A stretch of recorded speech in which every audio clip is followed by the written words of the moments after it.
Hello everybody, I am Tom and you are watching me plan for POE 2. So the footage in the background is just going to be from the showcase they did the other day, but I've been doing some thinking. My original plan when I was going into POE 2 was I wanted to play a witch. And the reason I wanted to play a witch originally is because I wanted to play, when they first had stuff about the druid, my plan was to play a kind of a summoner character that could then shapeshift and do damage by herself shapeshifted, and then all of the summons continue doing their summoning thing normally. Now, when they cancelled the druid for early access, I thought, oh, well, I guess I probably can't do that. And then I saw in the announcement that they were going to have the witch that can just turn into a demon, which is essentially exactly the archetype that I wanted to play in the first place. I'm like, okay, I'm definitely playing that. That's what I'm going to be as my first character in early access.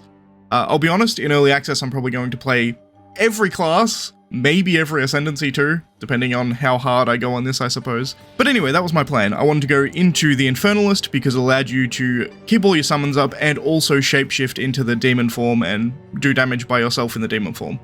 So that was the plan I was going for. However, as more of the nodes on the skill tree have come out, it has become clearer and clearer to me where I see things where I'm like, oh, that seems really good. The issue with a lot of them is that I say, oh, that sounds really good, but then I find out later they've changed some kind of aspect of the game compared to POE 1, so it's not actually as overpowered as it looks.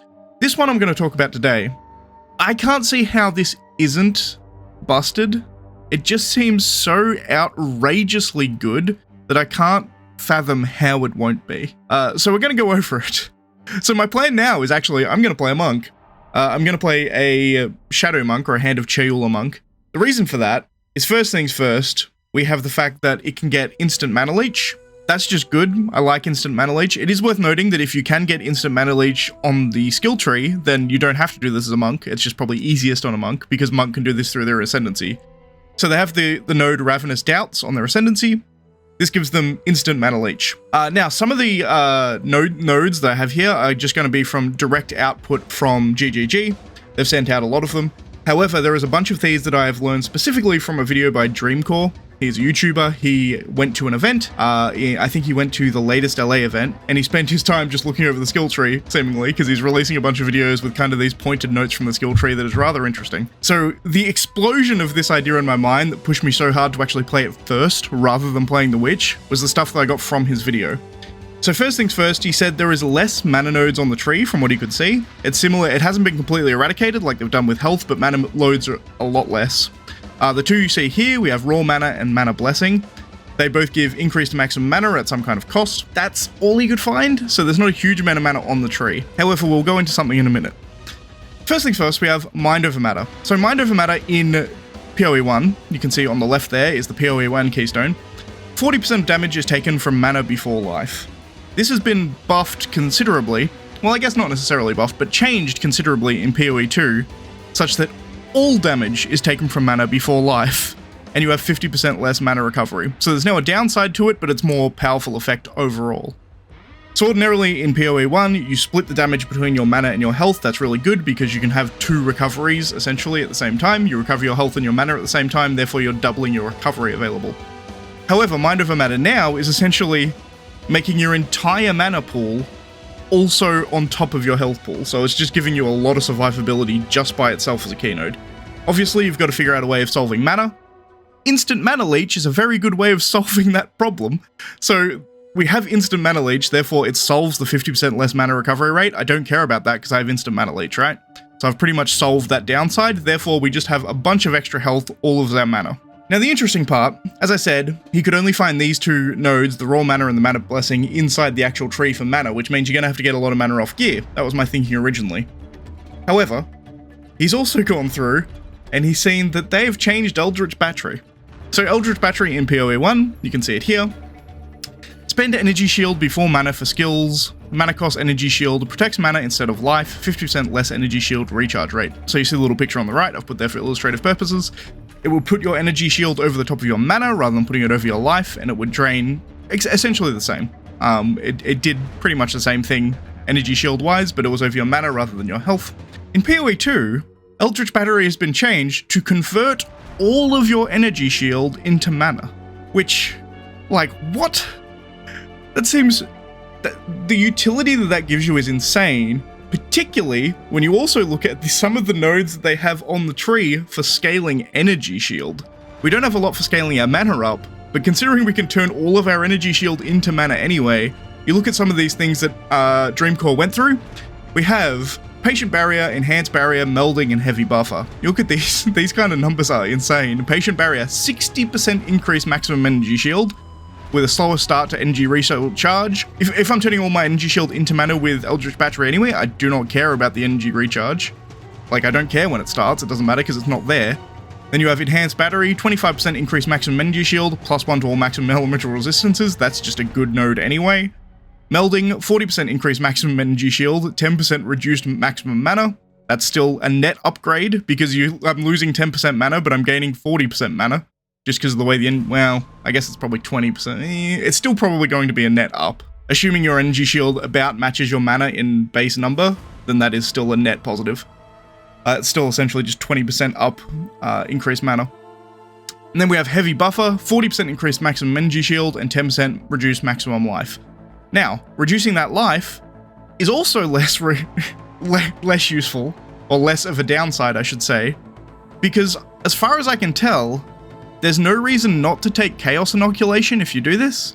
So this has not changed since POE 1 to POE 2, you see both of them there.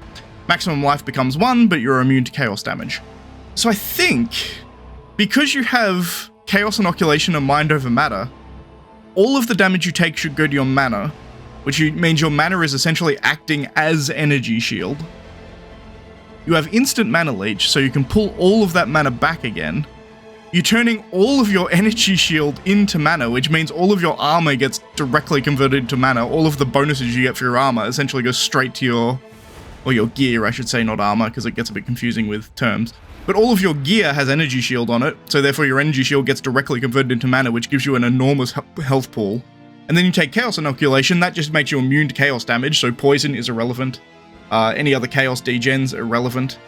And then, after you get to that point, so all I'm talking about here is survivability, but at the same time, we've been shown that we have Archmage in the game. There is also a point called Arcane Intensity, which gives you increased spell damage per 100 maximum mana.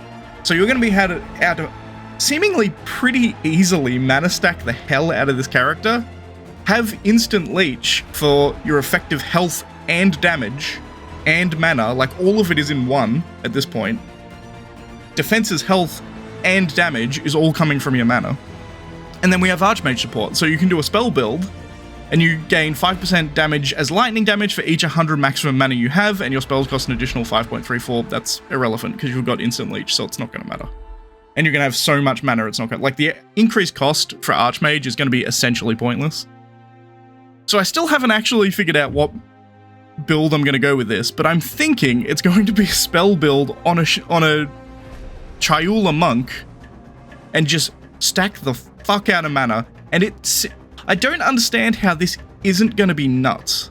Like, there's a lot of, as I said earlier, there's a lot of the other ones where I've seen them and I've gone, this interaction seems nuts, and then I've found out something that goes, oh, maybe it's not so nuts. An example of that is on the skill tree. There is a couple of nodes that give you straight elemental pen, and like a lot of it. It's like, I think it was like 24 or 25 elemental pen for like 3 points. It'll give you like 3 points gives you 25% fire pen, 3 points gives you 25% lightning, and 3 gives you 25% cold.